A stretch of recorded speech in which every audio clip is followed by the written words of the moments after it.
Welcome back. Now, the annual report published by the European Consumer Centre showed that issues with air travel, buying furniture and electronic goods were among the most common complaints from consumers. So when we asked you to send in your consumer concerns to us, it was no surprise to find an abundance of furniture-related and electronic queries among those submitted. Well, here to discuss some of those complaints and find out if they can be resolved is our consumer expert, Siobhan Maguire. Siobhan, you've been busy with all of the viewer queries. I have, and it's been brilliant, you know. I mean, keep them coming in, guys, because there's plenty it's out fantastic. You're and fighting the fight, which is brilliant. And you know our rights as consumers better than anyone.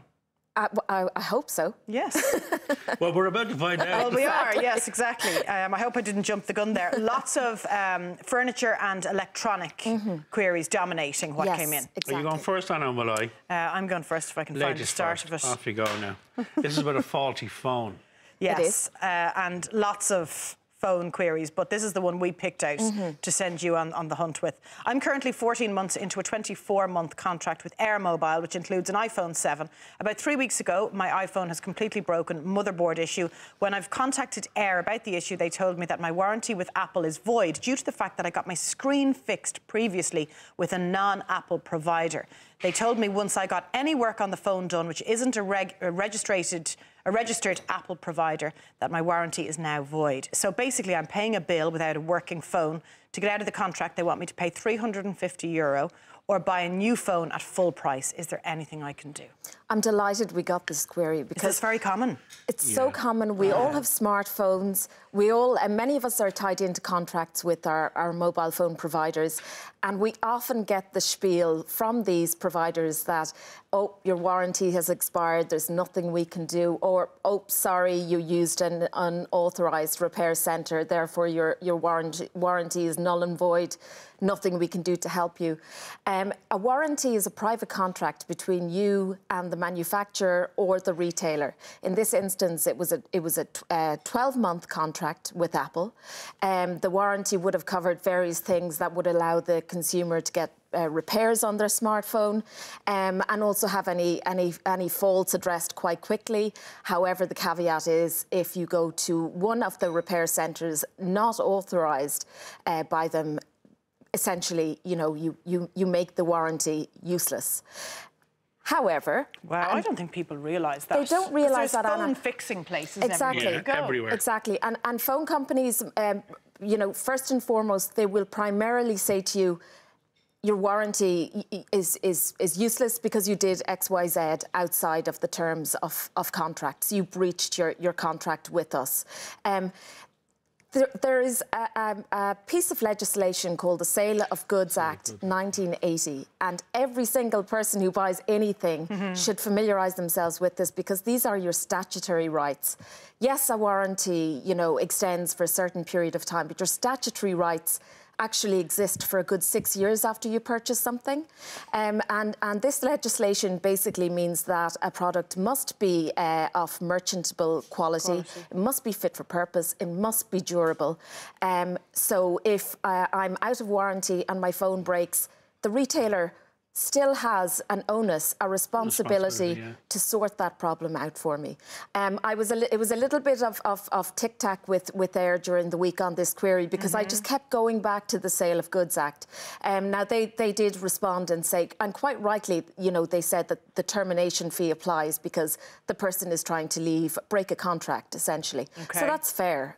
That's absolutely right. If you enter into a contract and you're going to go, then be prepared to pay a couple of hundred, few hundred in this case, to leave the contract. But Air said that they do comply with all the legislation and guidance laid down by the Competition and Consumer Protection Commission. And they said that in this instance, the warranty had been breached, therefore the contract with Air had been breached.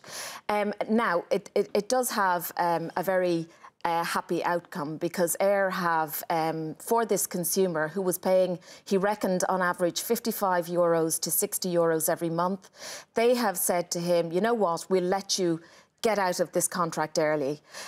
He won't be subject to termination fees, which is a saving of a few hundred at this point. £350, exactly.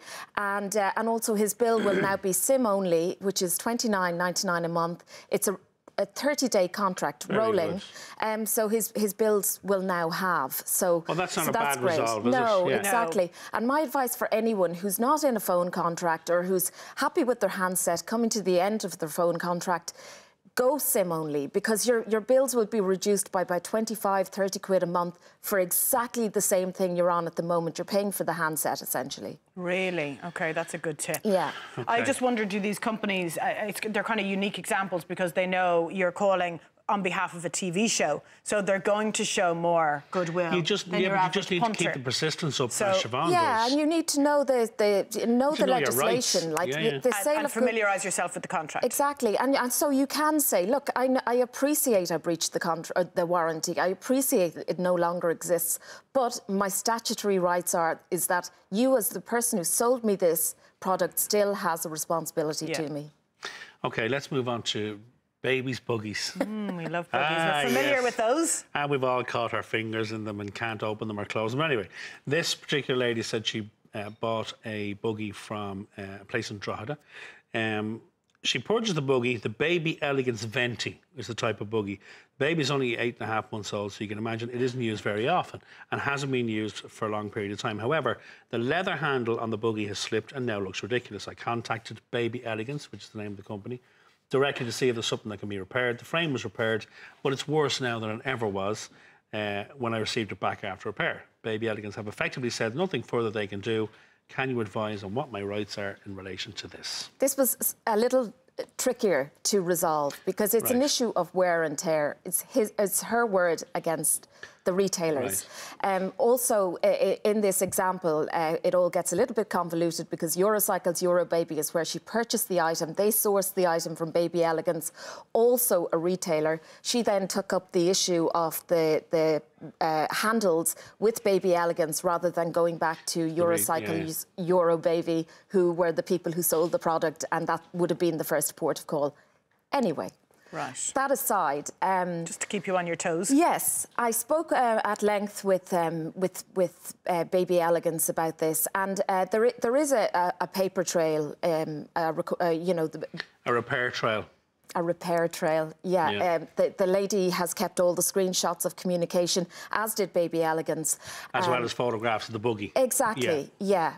And Baby Elegance explained that the situation concerning the handles was repaired for the lady.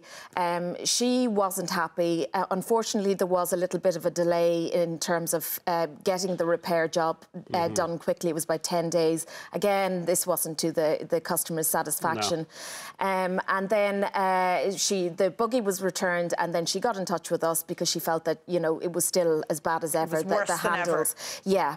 So Baby Elegance explained that they did repair this free of charge, that the warranty that they have, it doesn't include the matter of the leather handles because they are exposed to everyday use and prone to wear and tear. Like, a manufacturer's warranty would extend more to the chassis or the mechanics, the wheels, that kind of thing. Okay. So that they had, as a gesture of goodwill, repaired it for her. They had offered to replace the bumper frame as well.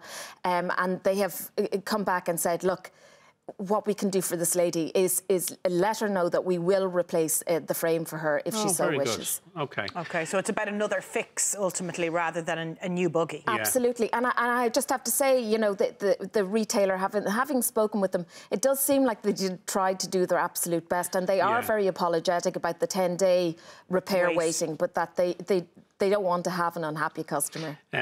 Very quickly, because we've less than a minute. OK. Yeah. I recently put a deposit of €150 on a sofa in DFS in Blanchardstown. A week later, I needed to move back into my mum's.